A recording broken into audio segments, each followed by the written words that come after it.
The phones at City Hall have been busy as residents, business owners, and workers want to know if they are impacted by the mayor's executive orders. From the property authorities. On Saturday, an auction at the Tupelo Furniture Market prompted Mayor Jason Shelton to issue an executive order limiting the size of public gatherings.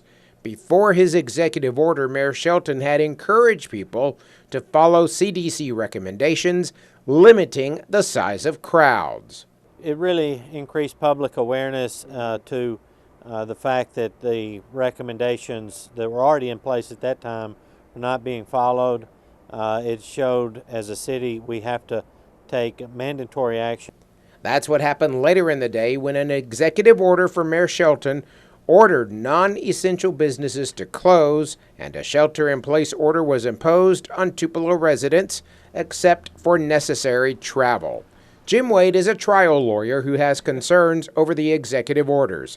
Wade says by forcing businesses to shut down without providing compensation, the city is violating the U.S. Constitution. No business can be interrupted, stopped, taken over by the government, except by paying just compensation. It's been applied in the most extreme cases. For example, started out in the Civil War when the federal government would go take ships from private owners to use temporarily in the war. The United States Supreme Court said that's unconstitutional. It cannot be done. Those executive orders were hammered out over the weekend at City Hall during conference calls and meetings with city council members, staffers, and the city attorney. The city's legal counsel says extreme measures were needed to hopefully stem the spread of the coronavirus. We swell to a population of 80,000 every day here in Tupelo.